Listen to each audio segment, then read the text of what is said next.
Facebook is still not working.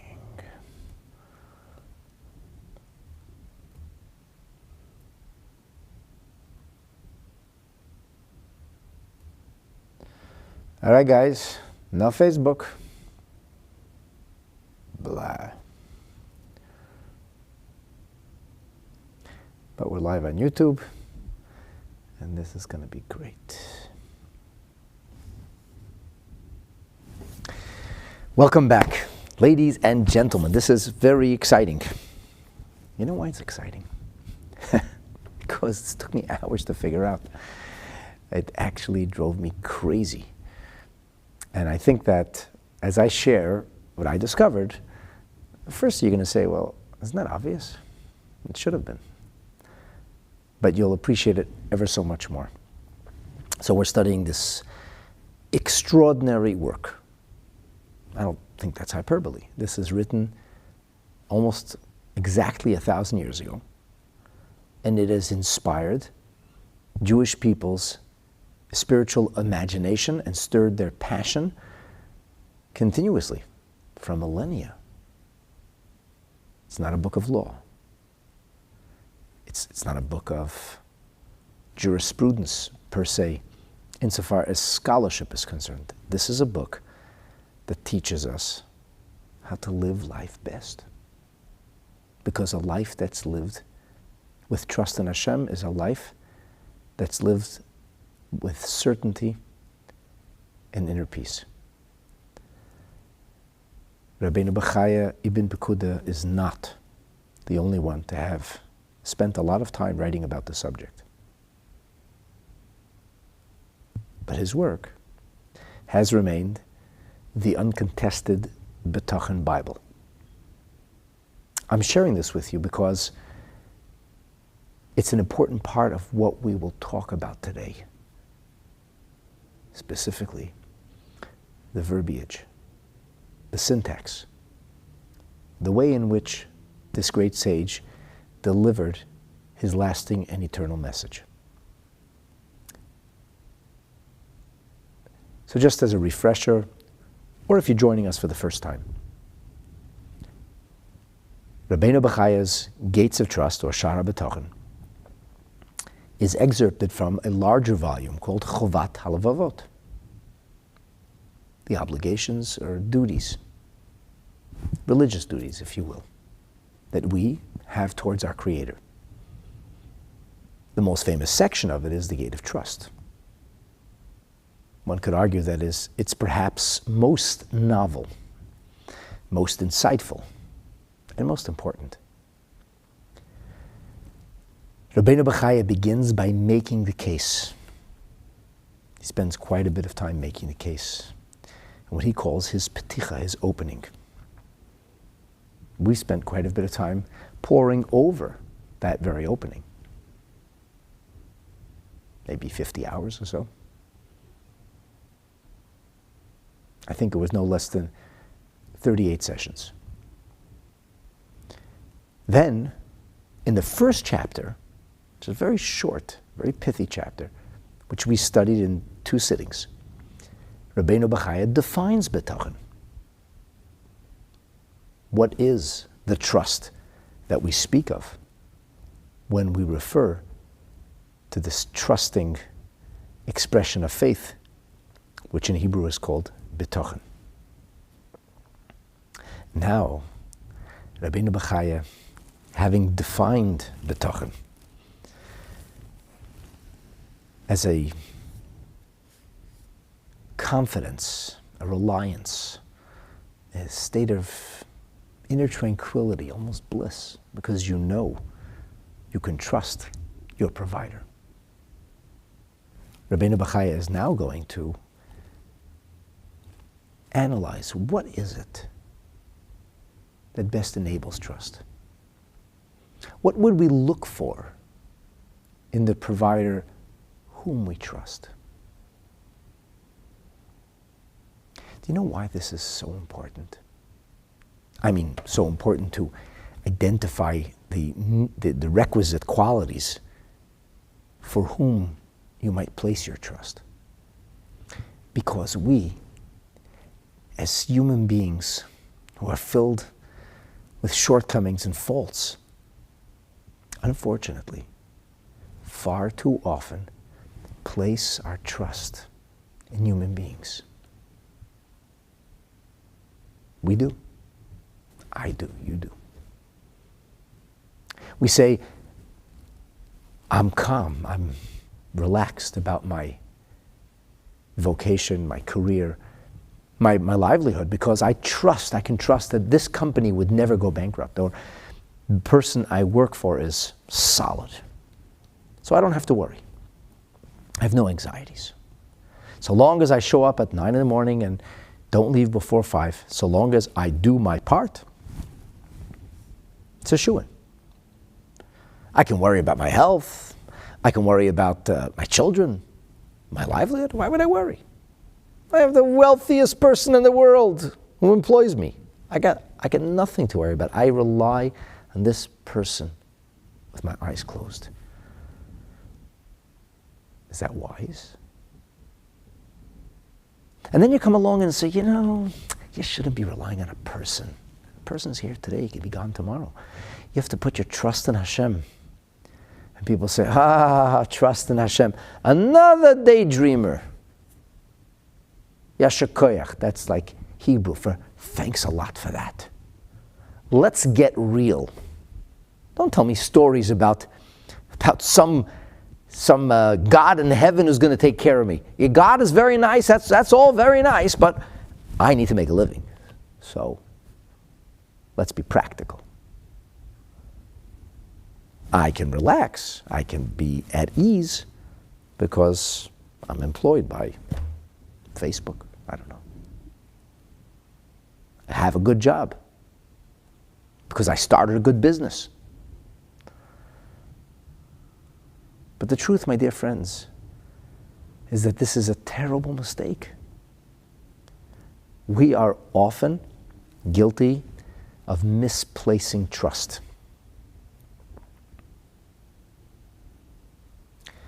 And that's a problem. Let me give you a metaphor, just to help explain why that would be an issue. So what's wrong if I put my trust in somebody else?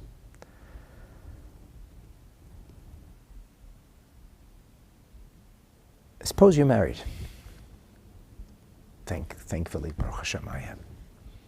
And you know the beauty and the bliss of having a wedded relationship. Very special. So there's certain things which would infringe on your marriage. It doesn't infringe on your marriage if you do business or engage in professional conduct with somebody else. Even if you're a man doing business with another woman, or a woman doing business with another man, that's not a problem.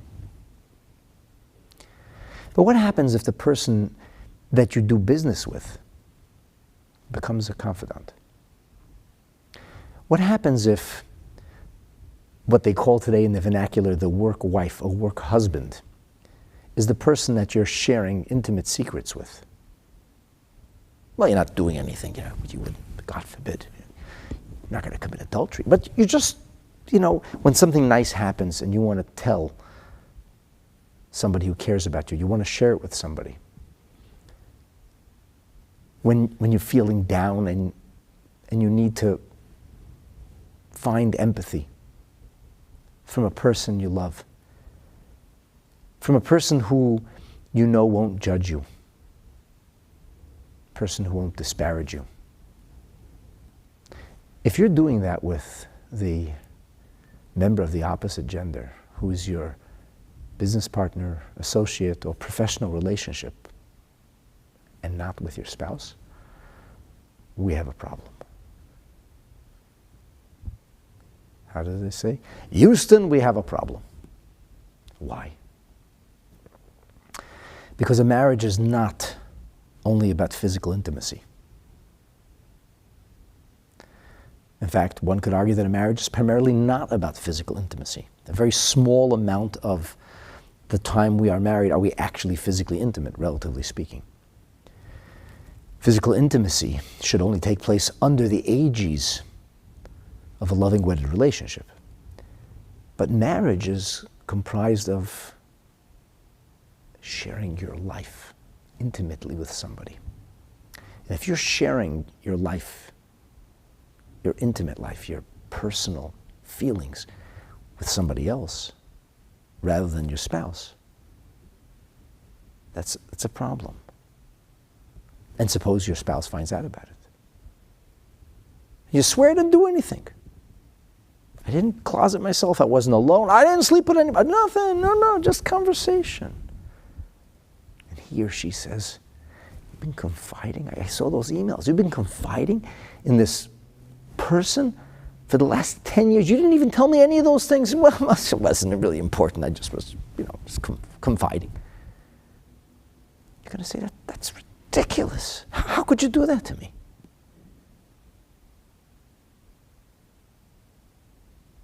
This doesn't need to be elaborated on. It's painfully obvious.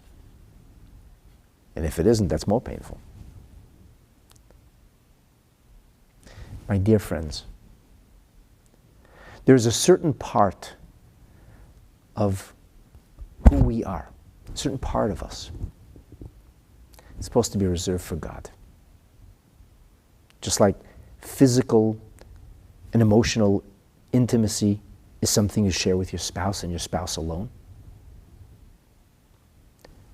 The inner rhythm of our soul is supposed to be something we share with God. Because our relationship with God is framed or metaphorized in terms of marriage. Surely you heard of this book, Song of Songs? It reads like a lurid romance. It's a description between us and God.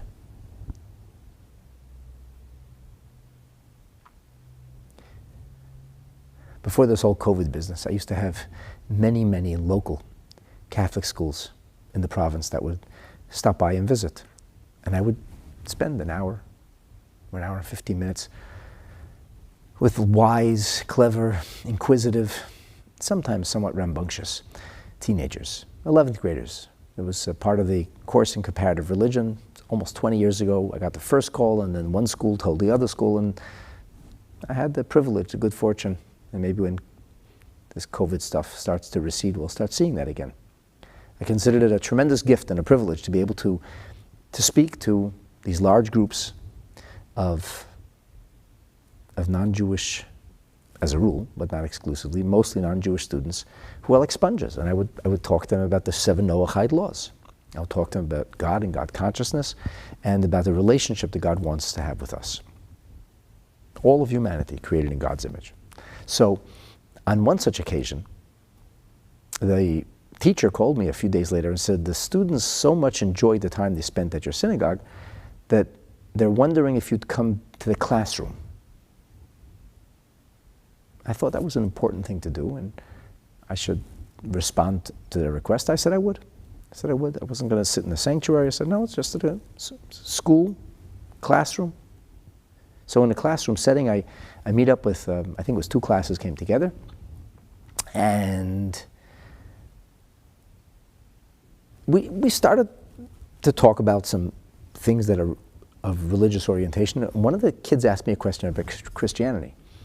I said, look, I'm not able to talk intelligibly about Christianity. I'm not a Christian theologian. I'm a rabbi. I can talk to you about Judaism.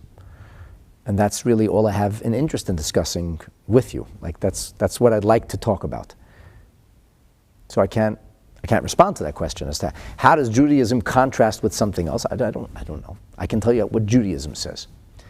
So this 11th grade girl goes, you don't study Christianity? I said, no, I don't. Well, why should we study Judaism? I said, I didn't tell you you should. You invited me here. If you'd like me to answer your questions, I can try. She says, well, if you don't study Christianity, how won't you hate Christians? I'm like, you'll forgive me. I find that question absurd. I don't hate anybody. Why do I have to study your religion to not hate you? I said, why would you hate anybody? well, in societies where people are ignorant, there's always hate that abounds. I said, well, I don't think that's actually true, because the Holocaust emanated out of the country in Europe that was most educated, not uneducated. I know this is the mumbo jumbo that you're supposed to embrace, that the reason for anti-Semitism is ignorance, and if only we'll pour another few $1 million into educating people about the Holocaust, then they won't kill people anymore. You shouldn't have to educate people so that they don't kill people. That's grotesque. It has the dimmest view of humanity one could possibly take. Unless people learn about the Holocaust, they're going to be shooting people dead? Really? Why? Well, why do they hate to begin with is the question, but education changes hate. Yeah. I said, I don't know. I don't really see the correlation. I'm sorry. And I said, anyway, like the last time I checked, we never put anybody into ovens, so I can't help you. Like, we don't hate anybody. I have really no interest in studying other theologies. I'm interested in Judaism. So the student says to me, that's ridiculous. I said, well, here's a metaphor for you. Suppose you're dating. And I said, in fact, you might be dating right now. But suppose you're dating. It's not wrong to maybe date one boy, date another boy. You're making up your mind. You're finding the person you want to spend the rest of your life with. But I said, once you make that decision and you walk down the proverbial aisle, once you marry that person, I said, do you still think it would be appropriate to date other people? I don't think so. You've married. Now spend the rest of your life deepening that relationship. And she says, that's the dumbest thing I ever heard. I go, really? It's so funny you would say that, because this book called Song of Songs, it's part of what you call the canon too. So what does it describe? It describes a relationship between a man and a woman, which is a metaphor for our relationship with God. Please listen carefully when I tell you that our relationship with God is supposed to be an intimate thing. The inner rhythm, the core of our being, a big part of that is trust. We should be placing our bitachon in God and in God alone. And placing our trust elsewhere clouds or gets in the way of our relationship with God. We talked about this in quite a bit of detail at the outset in some of the earlier episodes, maybe episode 3 or 4. So what's Rabbeinu Bachaya going to do now? He's going to say, oh, you want to trust people? He said, oh, that's nice. Do you know what it takes to be able to trust somebody? And Rabbeinu Bachaya essentially is going to sketch the qualities. He's going to illustrate the qualities that you would look for to be able to achieve true trust. And it seems, on the surface, it's going to seem to you that the qualities that we're listing here are what's necessary for you to be able to develop a sense of trust in a provider, in somebody else, something, an entity that will provide for you, so you will place your trust in it. Now, it's really important to emphasize that doesn't mean you should walk through life distrusting everybody around you and only trusting God. I don't trust my wife, I don't trust my husband, I don't trust my friends, I don't trust my parents, I trust nobody. That's ridiculous. We can trust people, we should trust people. But that's not the degree of trust we're talking about here. We're talking about placing our trust in the hands of a provider that's so profound and so absolute that it leads us into a sense of full reliance and what we would call blissful confidence, that I should have nary a worry. That degree of trust, which has already been defined in chapter 1, is what we speak of when we begin to illustrate the provider of everything you want so that you can place your trust in that provider.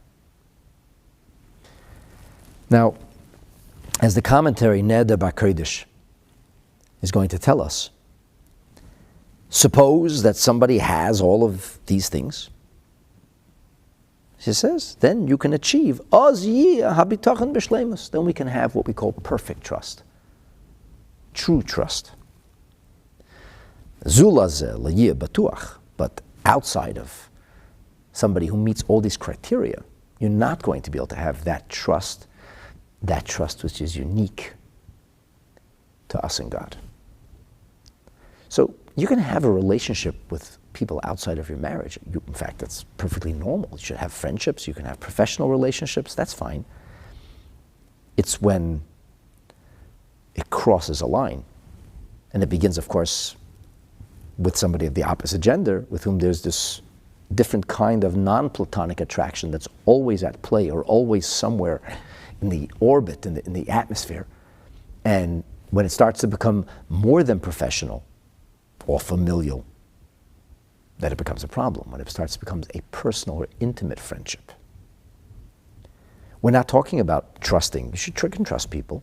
I trust some people, you trust some people. You may have a very small circle of people you trust. That's called smart. Why trust everybody? It's just foolish. But I don't trust them to the point that I have no worries or anxieties about anything. For that, I have to trust God. That's the bitachon we speak of.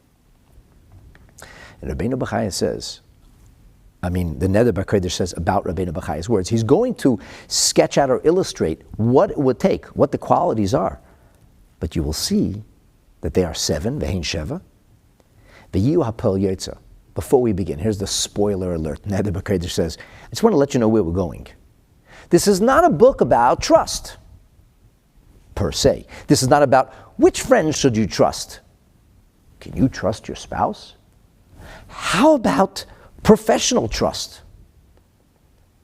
It is possible that you'll be wiser in your relationships as a fringe benefit of this book, but that's not what it's about. This book is about helping us to develop trust in Hashem, which is the only thing that can lead us into a life of absolute peace and tranquility. It's the only way we can live with certainty.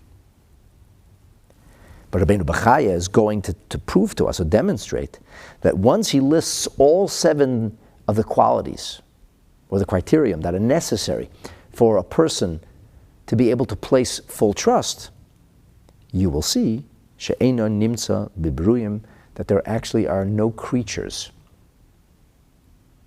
There's no created entity that satisfies these needs, that makes the mark. Rak habayra levade. You will see that it is only the Creator and the Creator Himself. So now you know what we're about to do. Let's do it. Ach says Rabbeinu Bachaya. And the word ach can be translated as but.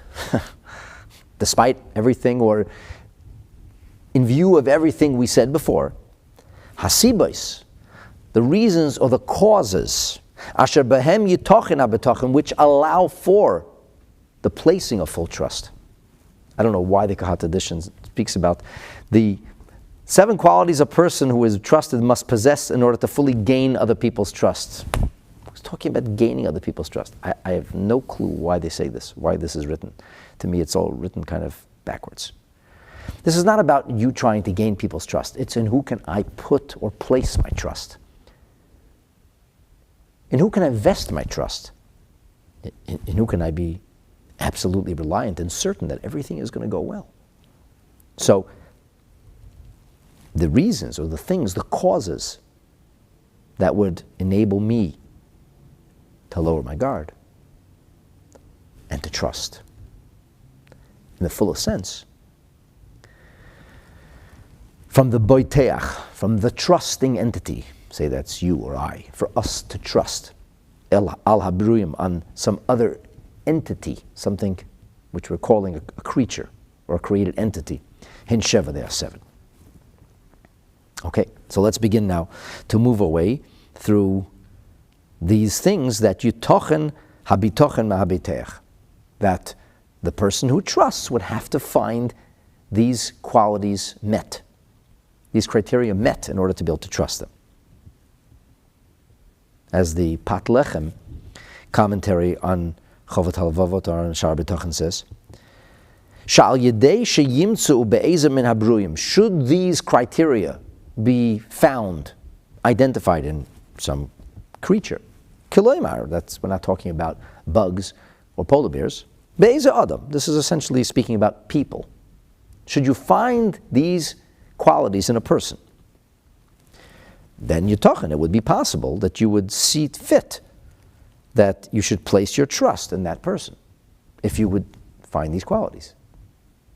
In other words, these are the things you would look for in order to place your trust, not in order to gain trust. I have no clue why they said that. So let's examine these qualities. Let's start with the first one.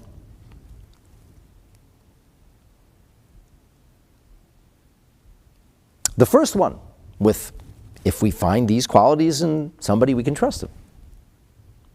I'm not talking about the fact that if you found these qualities in a person, which by the way you can't, but even if you could, you can trust them, that would get in the way of our trust with God, just by the way. But the thing is, you're never going to find these qualities elsewhere. As the Neder B'Kodesh pointed out right at the beginning, in the end, by illustrating the criterion that is required, the requisite qualities for trust, you come to the obvious conclusion that it is only in God that we can trust. But I'm telling you the conclusion, and we're still at the beginning. So let's take it one at a time. Achas mehem, one of them. Harachamim, compassion. Hachemla, mercy, pity. Ha'ahava, love. Now, I don't know about you, but achat means one, and rachamim, chemla, and ava, that's three. Okay.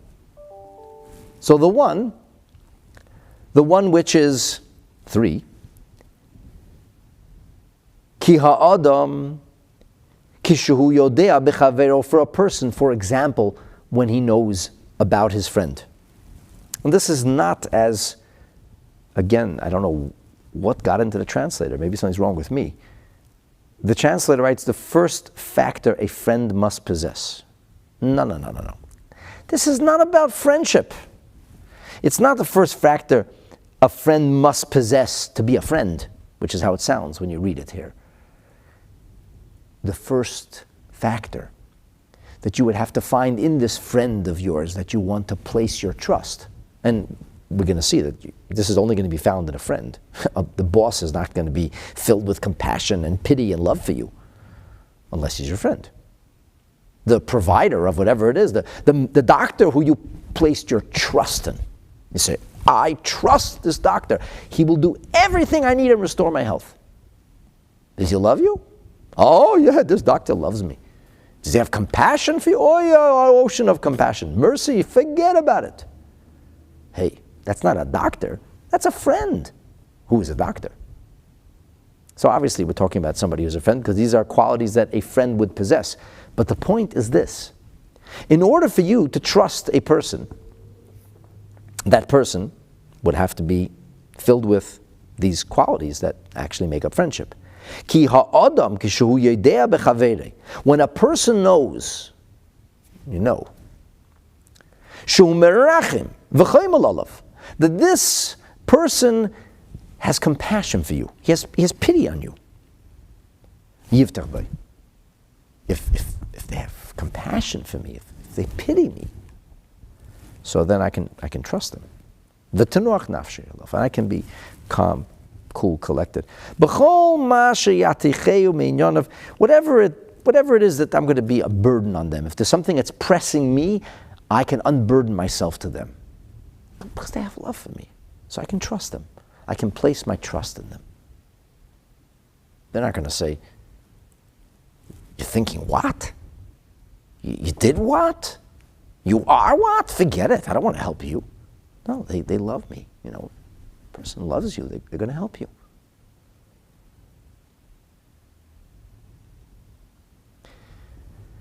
I recently heard something very beautiful. I want to share it to illustrate and make the point here. So there was a person who sadly succumbed to the use of very, very hard and dangerous narcotics. And they weren't telling the spouse about it. And it was getting worse and worse and worse, to the point that it was like what they call in that industry, close to rock bottom. By stroke of extraordinary divine design, this individual decides to come clean to their spouse. To come clean to their spouse. And a day later, law enforcement contacts them. Now, as this individual told me, can you imagine if the spouse had heard from law enforcement and not from the spouse? He said this, like, the marriage would have collapsed. But this man or woman had the mazel, the good fortune of actually breaking down and sharing the pain in their soul. And this is not something any of us should look down on or judge. It's a terrible disease. Addiction's a terrible thing. And it was a rocky road to recovery. And this man or woman asked his or her spouse at some point, "Why did you stay with me? Why'd you stay at my side? How'd you stick through the stormy, rough waters?"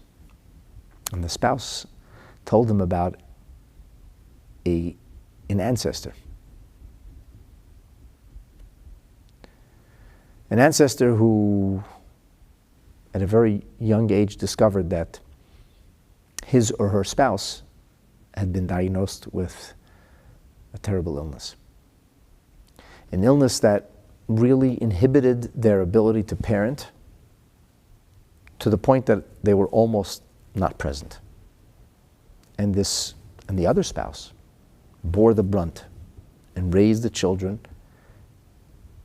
straight till the end. And this spouse says, "I stayed with you. I wasn't gonna, but I stayed with you because I remembered the story about this ancestor I heard."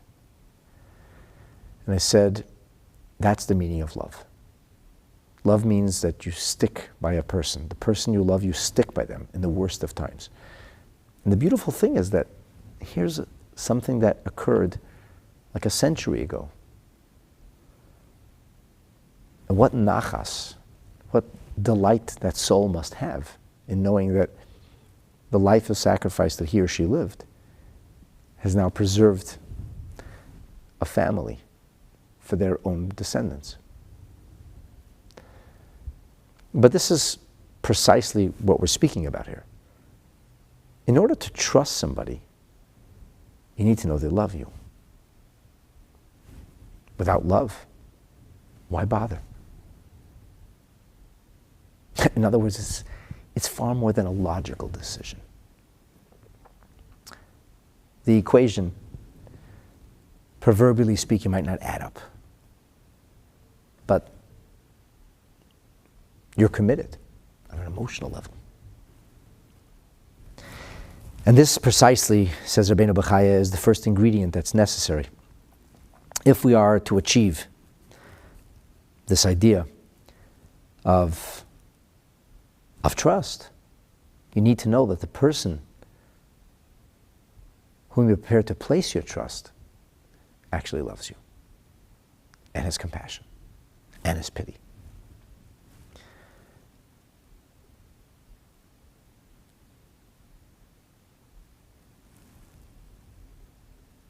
So when I started studying this, I mean, okay, it resonates and it makes sense. And then I said, one second, Achas is one. Rachamim, Chemla, and Ava are three. Furthermore, when Rabbeinu Bachaya seems to repeat his words, he says, that he has compassion and mercy, but he left out love. So he starts off with all three, and then he says, but when you know they have compassion and mercy, you'll be able to place your trust. And then, when we get to category 2, v'hashenis, that he knows love's not enough. So the first criterion, this is okay, I can trust that person. They love me, they have compassion for me, they have pity on me. Rabbeinu Bachaya says, no, that's not going to be enough. Even though you know they love you, there is another issue. And the other issue is they might be checked out. They might just be ignoring you. They can live with a sense of cognitive dissonance. Yes, I love you, but I can't be bothered right now. Or maybe they're just lazy. So I love you, but I'm lazy. I'm like, I'm not understanding this. Rabbeinu Bachaya says one thing, he lists 3, goes back and lists 2, and then in the second paragraph, or the second criteria, he recaps what he discussed in the first, and he mentions the third, and leaves out the first 2. I'm like, what is this, some kind of game over here? What is he using all these words for?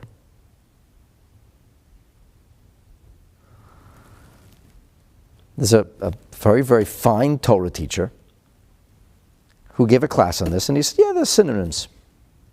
Rachamim, Chemla, Avo, they kind of mean similar things. I'm like, really? Like, Rabbeinu Bachaya, this great sage who has inspired a millennia of brilliant, thoughtful, and spiritually minded Jewish people, millions of them, mind you, just like threw around some synonyms. Let's like sizzle it up, like, why don't we add a dash of red pepper or something in? What does that mean? This really bothered me. Now the Pat Lechem is also bothered by the seeming redundancy of Rachamim and Chemla, compassion and mercy. So he gives this fascinating answer, and I don't know if that's what the Rabbeinu Bachaya meant or not, but that's what he says. The Pas Lechem, who's a 19th century sage, a great sage, very early, beginning of the 19th century, says that Rachamim is something that comes out of intelligence. It comes from intellectual composure. It's a human trait. A human being can be a compassionate human being. Whereas pity, he says, is an organic thing. It can be animalistic. It doesn't require maturity or intuition, insight. It doesn't require any kind of intellectual excellence or development. It's just very base. You don't have to understand somebody to pity them. But if you understand the person, and then you can empathize. And empathy is a very mature and virtuous kind of quality. Okay, now suppose that the Pas Lechem is right. That Rachamim is something that comes from Mishu Bardas. Somebody who's intelligent. Yodeya, Umaker, Tzar Cheserne, he understands. He can recognize the pain that this person might be feeling. Mind you, he has no way to fix it.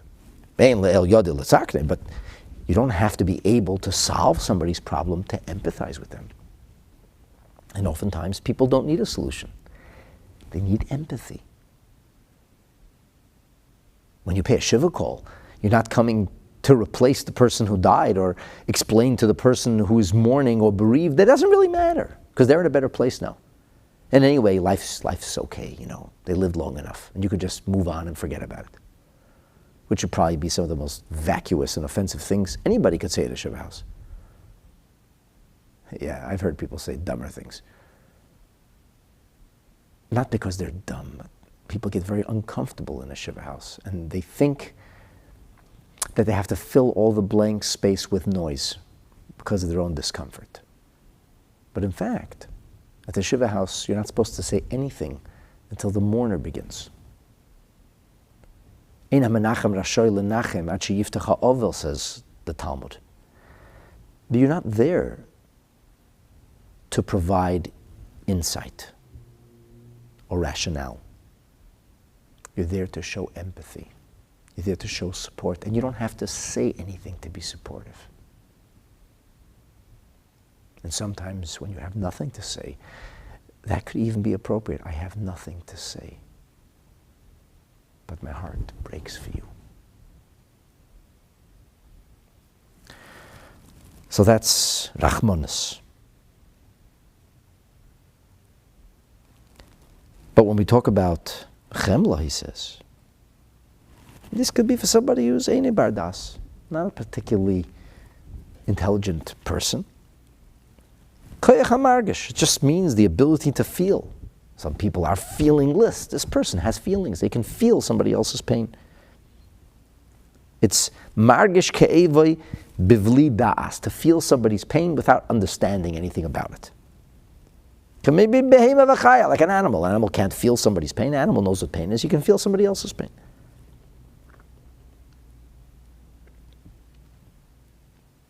Dogs have tremendous pity on their masters. Compassion is a human trait. Okay, Rabbi Paslechem, suppose you're right. Why did Rabbeinu Bachaya choose redundancy?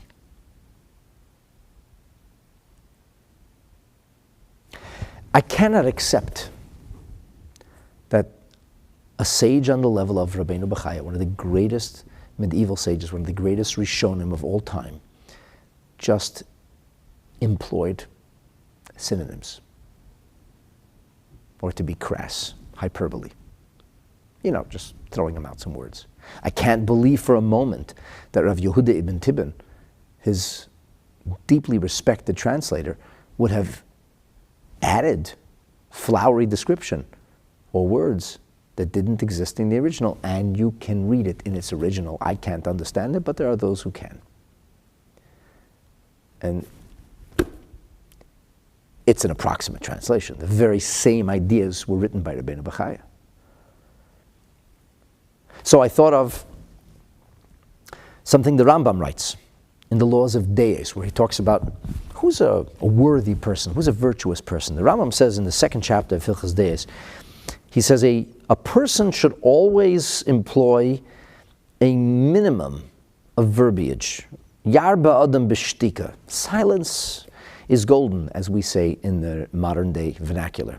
Lo yedaber, just who says you have to speak? You know why people say,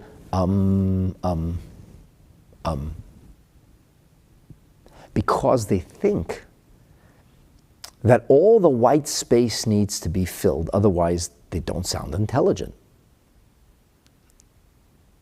They must have something to say. And if they have nothing to say, well, you make noise. It sounds positively dumb. But it comes from people's own discomfort. They mumble and when they're in a position that takes them out of their comfort zone. Rambam says, silence is a very good thing. And if you have to speak, you say smart things, intelligent things. He says, speak about dvar chochma, or dvarim shetzarich lahem, things that have to be said. The Rambam says, Amru al Rav. Rav was one of the two greatest Torah leaders of diaspora Jewry in antiquity, in the post-Eretz Yisrael era. Rav was a Talmud of Rabbeinu HaKadosh, our holy rabbi, a euphemism reserved for the redactor of the Mishnah, Rabbi Yehuda HaNasi. It is said of Rav, Shalei soch sicha betela kol yamav, that he never spoke an extra word during his lifetime. Reb David Luria quotes a Tshuvas HaGaonim, a manuscript from the Gaonic period, the period that follows the Talmud, that indicates that this is one of 10 outstanding qualities for which Rav was held in the highest of esteem. One of the qualities is he didn't just say stuff. Every word is measured.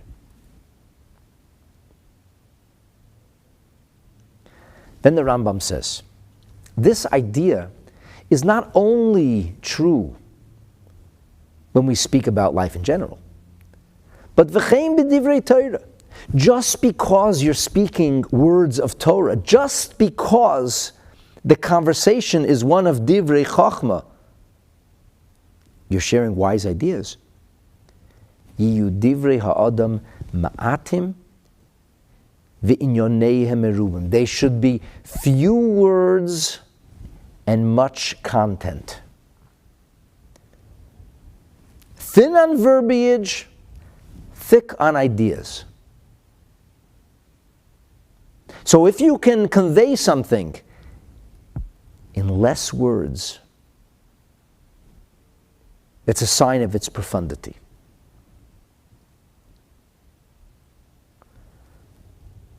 Now these words of the Rambam come from the Gemara in Maseches Pesachim. And I double-checked this morning to make sure I wasn't imagining things. The Gemara says, K'di Amar Rav Huna Amar Rav. So this is a teaching that actually comes from Rav. It's on Masechet Pesachim, Daf Gimel Amud Beis, page 3, side B in the top. Others say Rav Huna said this in the name of Rav, who said it in the name of Rabbi Meir. La'olam yeshana adam l'talmidei derech chitzara. A person should always convey Torah teaching employing the shortest or minimal amount of syntax. The fewest words.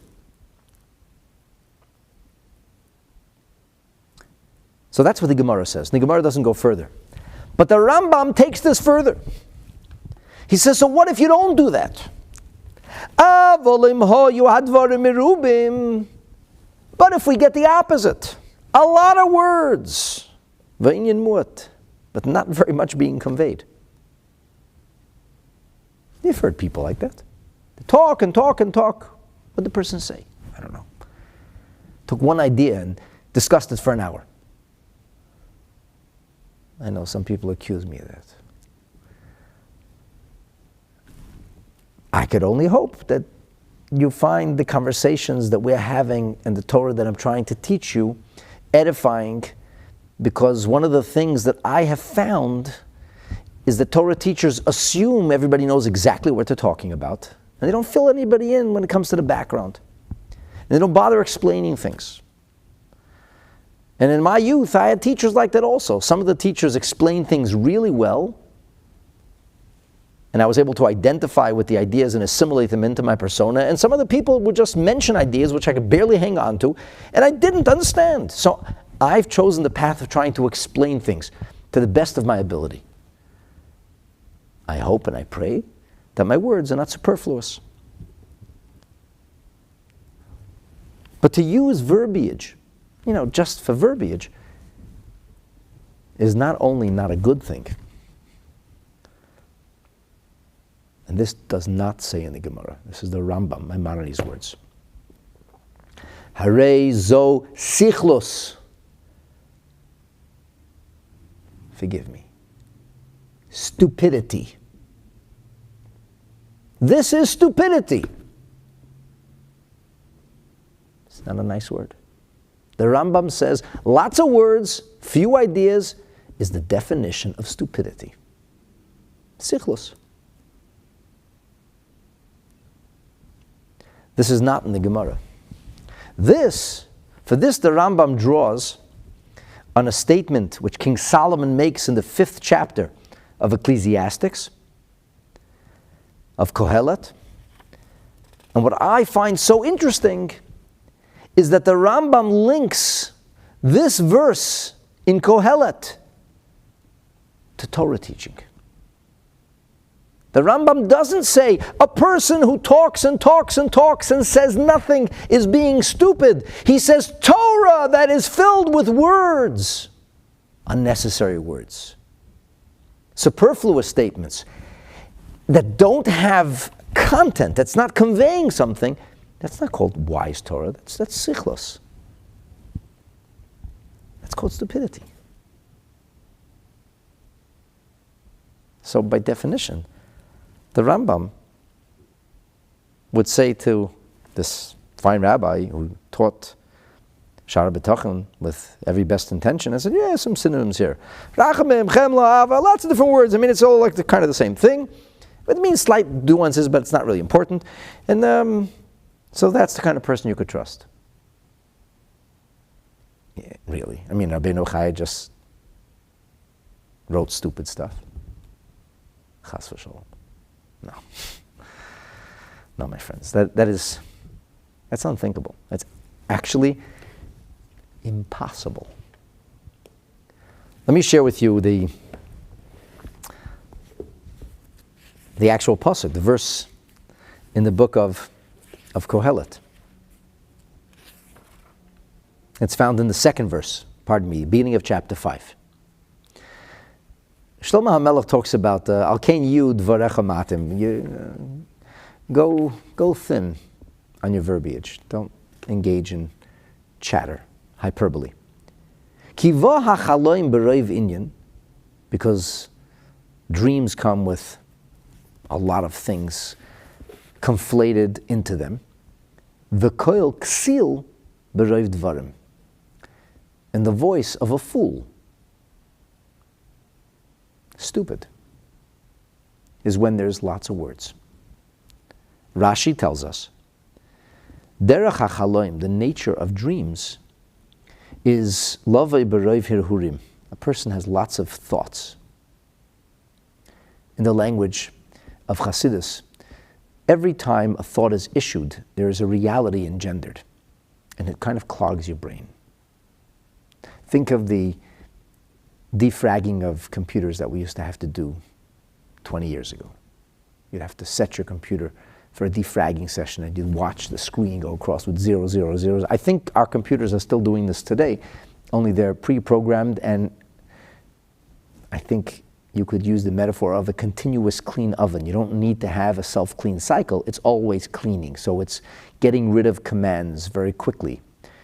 And it doesn't allow the commands to pile up. But originally, the computer programmers didn't realize that you could have the computer keep emptying these commands. So in the course of a day, or however long it was that a person's had it at their computer, there was an accumulation of an enormous amount of these commands that the computer was giving, and it has to get rid of the commands. So the computer goes to the washroom and it empties itself. And that's what your brain does. Your brain, just like your body gets filled with toxins because that's the nature of life, and your body needs to cleanse itself and push all those toxic things out of your body, which is why you swell in the morning. The same way, a person's mind has to cleanse itself. And if you have a day full of foolishness, well, then your dreams are a tapestry of foolishness, or worse. That's what Rashi says. That's the meaning of Bo Chalem B'Roiv Inyanim. It's needed of many, many, many different thoughts. And it comes out, of course, in a ridiculous fashion. V'derech koil ksil, and the voice of the stupid is, the nature of it is B'Roiv Advarim. Ki b'harboisei dvarim, when you say a lot of words, moitzi koil shel ksilus, then you start saying foolishness. That's called stupidity. Lakach, says Rashi now, assuming the voice of King Solomon. That's why I said, Yi udvarecha ma'atim. As if to say, verse 2 justifies It gives the basis for the final statement of verse 1. So I'm thinking of all these, and I was like, how in heaven is it possible? How could one think that Rabbeinu Bachaya just threw words on the page?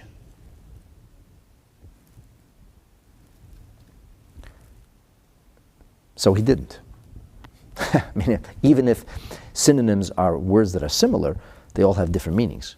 Like the pas lechem demonstrates the difference between rachamim and chemla. He doesn't even comment on ahava because love is clearly different than compassion. Why does Rabbeinu Bachaya say, achas, one of them is rachamim chemla ava. 3 equals 1. I mean, you take 4 kinds together on Sukkot, 4 equals 1. But how does that achas? Why did he have to have 7? He should have had 10 qualities. Achas, one quality is harachamim, that if a person has compassion on you, you know you can trust him. And he should have said, Yodeya bechaverishu merachem, if you know your friend has compassion, yiftach bay. Sheinis chemla, that even if it's not wise or intelligent, and even if it's not developed or mature, there's still a pity, an organic feeling for your needs, for your loss, for your pain. Shlishis ahava. Now we'd be up to 4 instead of part 2. I don't think this is an unreasonable question to ask. I think it's based on an entirely erroneous understanding. Here's the good news.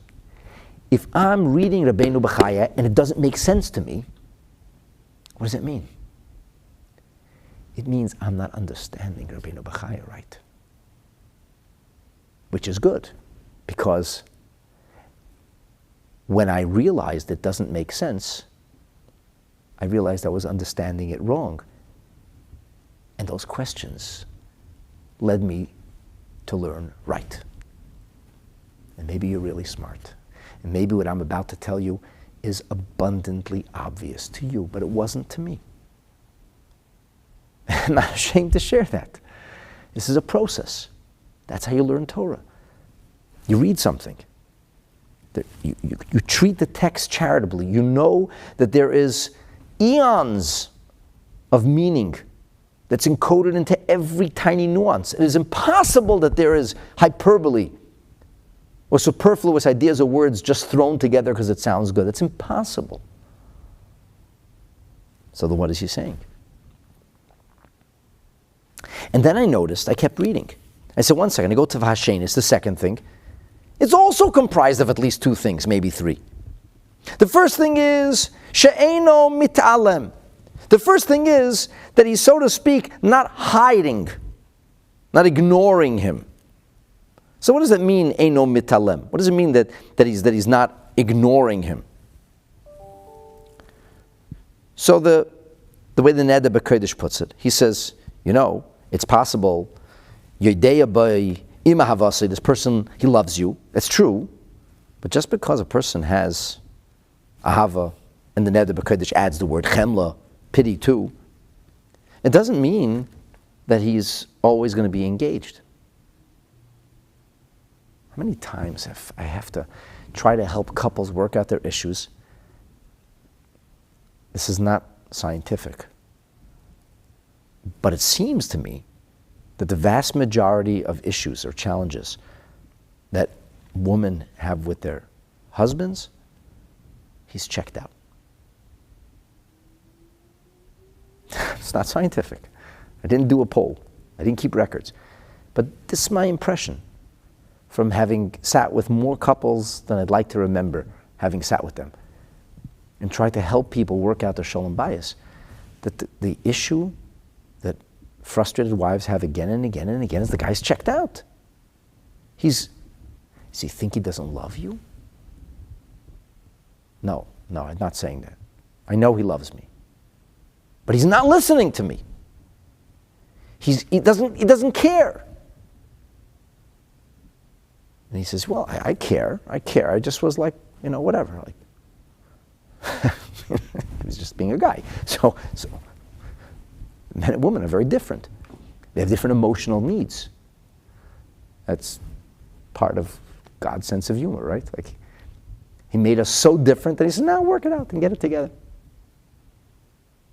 And it's something that has to be toiled on. You have to really put effort into it. So if somebody loves you, it doesn't mean they're always going to be present. What do they call it? Cognitive dissonance?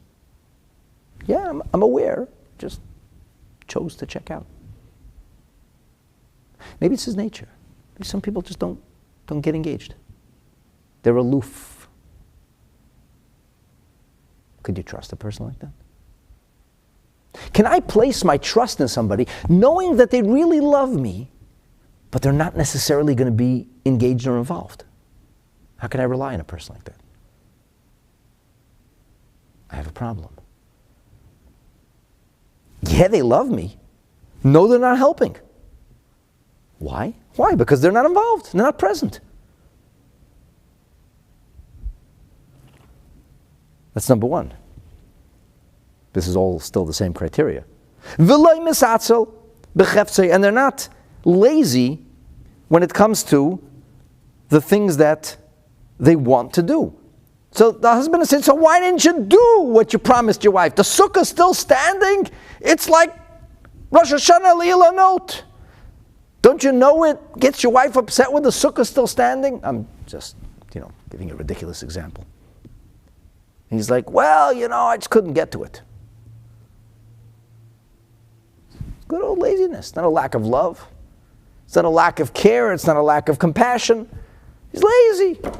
He wanted to. He was engaged. He didn't get around to it. One second, that's two things. Not being present is one. Misatzil is two. So the Pas Lechem goes to town. He says, oh, there's two things over here. He says, Yesh Adam, you have a person. Shu Rachaman B'tivei. He is a compassionate person. He's not a cruel or indifferent person. But, Humaylim Koyach Rachmanusei. He somehow covers the force of his compassion. The compassion doesn't express itself. Masiyach Daita, he kind of just stops thinking about it, doesn't focus on it. That's called misalim. He ignores the situation. He's just pushing it out of mind. Can't be bothered. Masiyach hadav medaita, b'ritzaynai. What'd you do that for? Why weren't you included? I don't know, I couldn't be bothered. Yes, I know, but yeah, and I wasn't doing anything. A cognitive dissonance. I'm aware. I filed it. I put it somewhere, so to speak, and I was not going to react. And the Pas Lechem explains that this is a person who chooses not to react. And then he says you could have somebody who doesn't choose not to react, but he's just lazy. He's present. He cares. He isn't forgotten.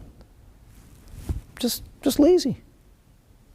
And the Pas Lechem says it's possible to have one without the other. You could have a person who's not lazy, but not present. So he doesn't do anything about it. And a person who is very much present, but lazy. A schlepper. He doesn't manage to pull himself together. He lacks motivation. Not because he doesn't want to. He wants to. He cares. He's just not a guy who gets things done.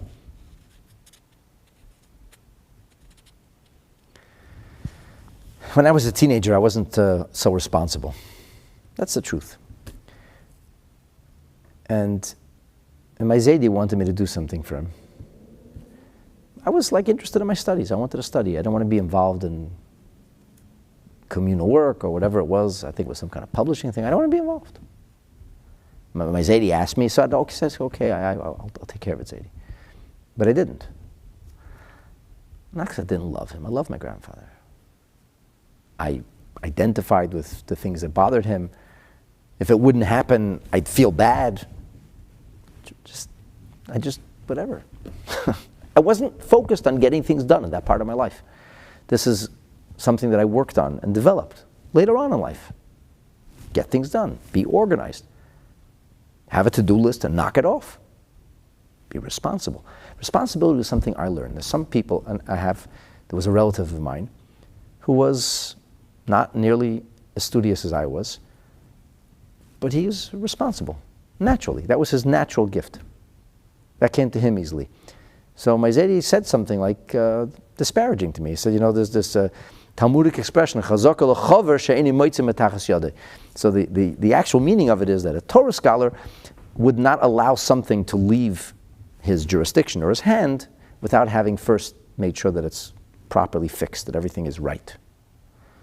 But there's a sarcastic euphemism that reads, that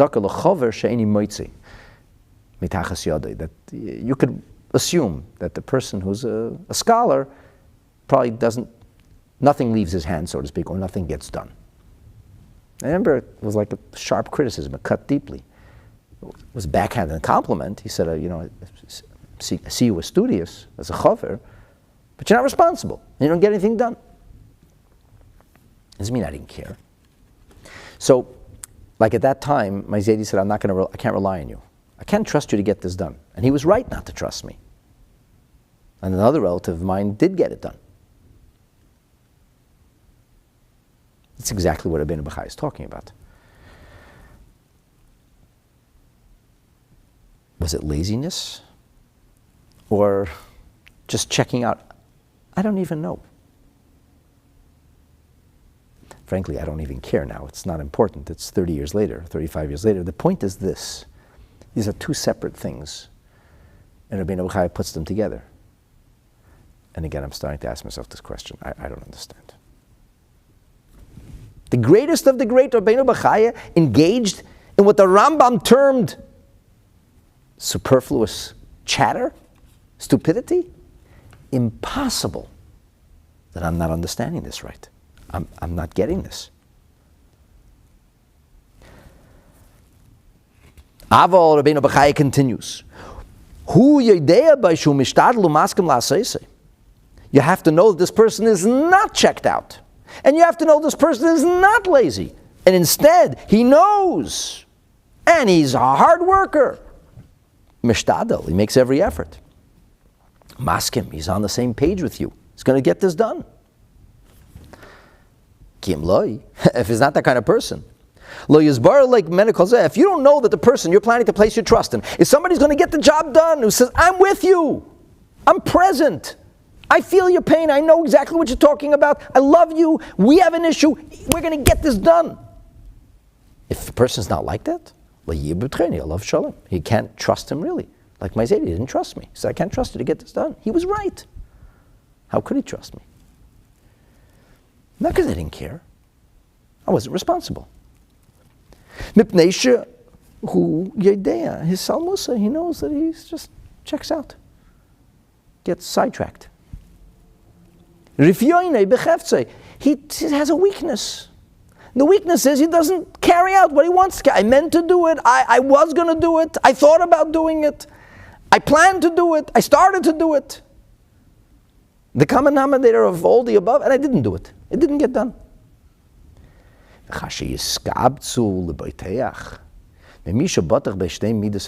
when you have these two qualities come together, your provider is a person who loves.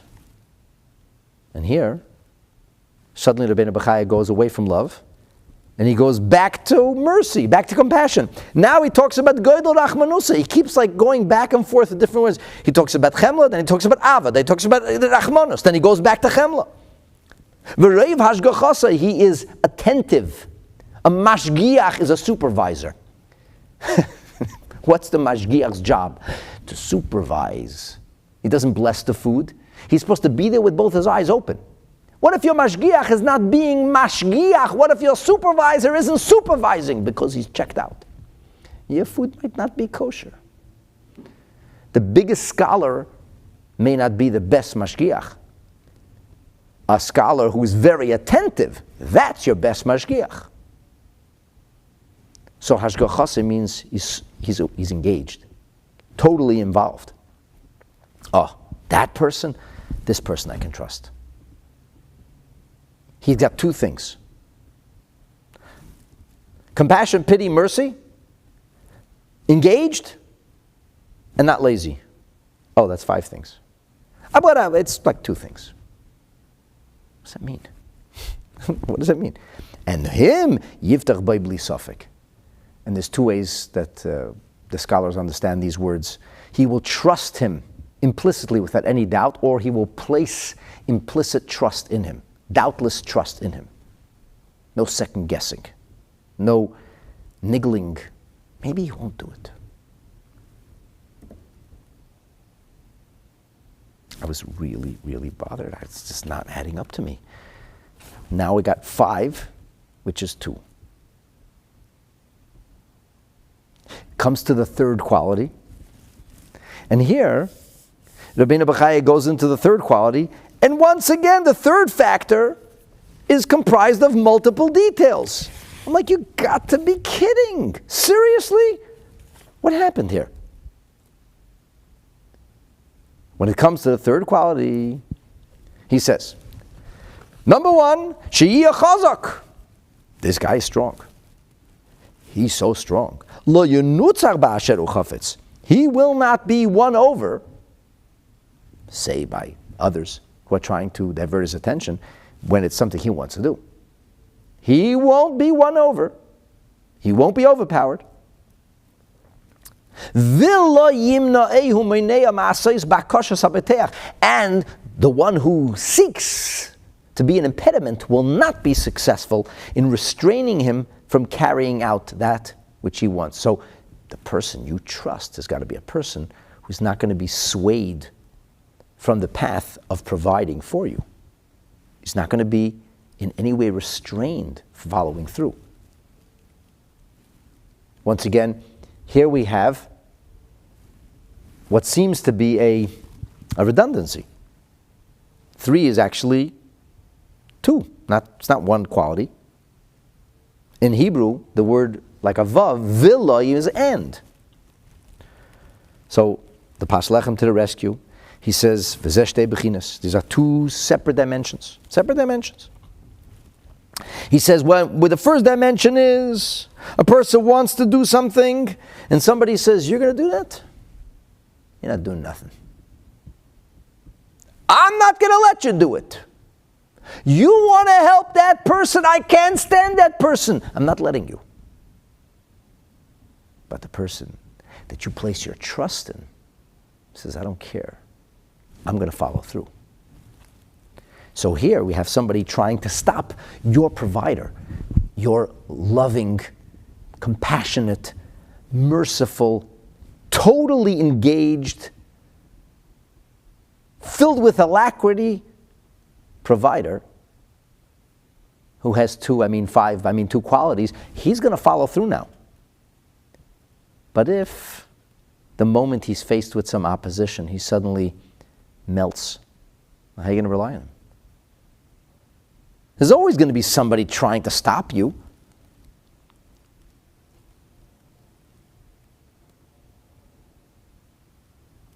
The Paslechem says this would be there's somebody who's misatzim dafkilim noya. Somebody's trying to stop you. Kederech oyev u'misnakim, like an enemy. That's why he says, ba'asher hu chafetz. I want to do this. Don't you think you're going to stop me? And then he says the second dimension is, nobody's out to stop you. Nobody's out to stop you. It's just there's always impediments. It's not that somebody is engaging, locking horns with you. There's resistance. There's the path of greatest resistance or greater resistance is hard to take. The path of no resistance. A lot of people, when they're faced with resistance, whether it's willful, mean-spirited resistance or just happenstance, resistance, they fade away. They don't have the courage, the gumption, the stamina to continue to push forward. Some people have stamina. They don't mind if it rains or if it's windy. They don't care about the fact that there's impediments, but they have difficulty when they're being attacked. That demoralizes them very much. Other people, if somebody attacks them, if they feel they're being attacked, it stirs the competitive nature within. And they're like, really? You think you're going to stop me? I'll show you. In fact, that's the best way to motivate them. But if they don't feel they're being stopped, they're not motivated. They just eventually tire. It's not a question of laziness. It's a question of stamina. The person who runs a marathon is not only not lazy, but a person pushes themselves tremendously to get to the finish line. So we're talking again about two different things here, as the Pas Lechem describes it. And the Pas Lechem is absolutely right, 1,000% correct for being medayek, for treating the text of this sacred book charitably, assuming that there are multiple messages being conveyed. It is impossible to think otherwise. The question then becomes, why would Rabbeinu Bachaya call it 7, if in fact it's 11? Why did it have to be a certain number? If we're enumerating the qualities, enumerate the qualities.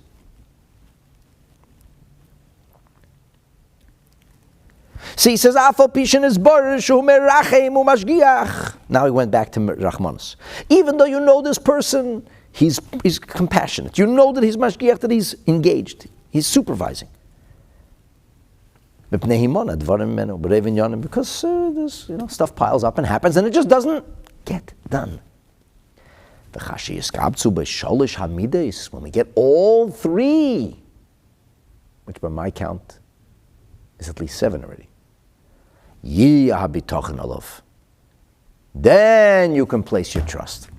Then it's Yisrael. Then this you can trust. I'm like, what's going on here? And then I realized, it's not qualities. We've talked about 7 qualities. These aren't qualities. It's a mistranslation. This is criteria. Each criteria can have a number of different qualities. The first criteria is that a person cares about you. Cares about you. If you don't care, how could I trust you? Now, what does care look like? For some people, to care about somebody means to be compassionate. That's how they express their care. For some people, care means that they show pity. They're moved by the plight.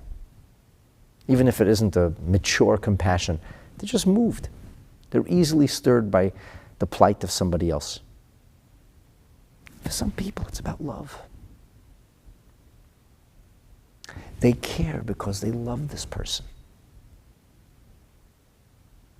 The truth is that if you're a compassionate person, if you're a person who shows pity or empathy, and the person now who's suffering is also somebody you love very much, you're probably going to care a heck of a lot more. And you have a lot more compassion. Or perhaps not. That's not the point. There are various qualities of caring about somebody else. It's not as a friend must possess mistranslation here. A friend must possess doesn't mean a friend in order to be a friend.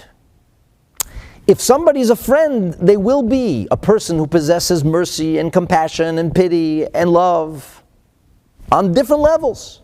And everybody's different.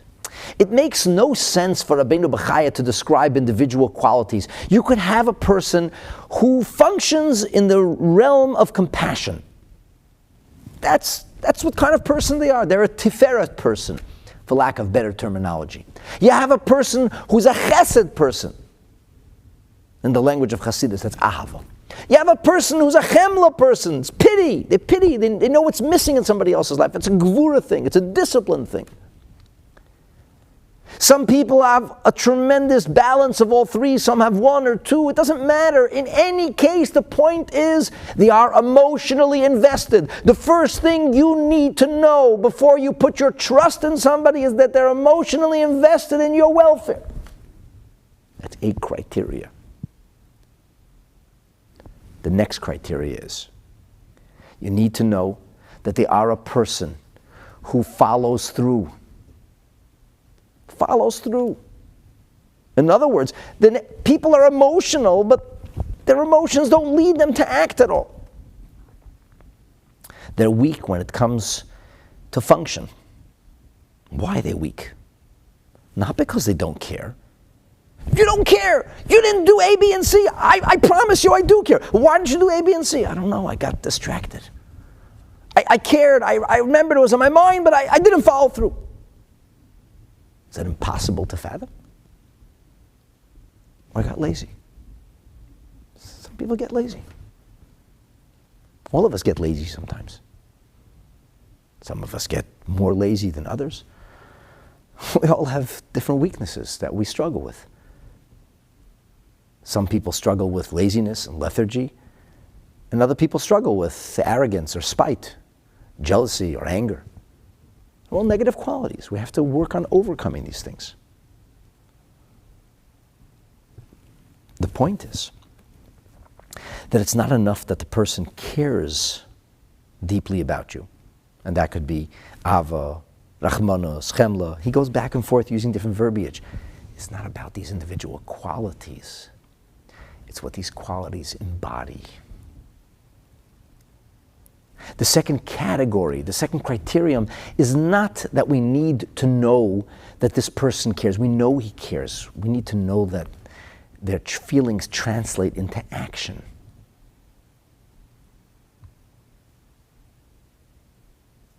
And then we need to know that not only are they engaged, but they are people who have stamina.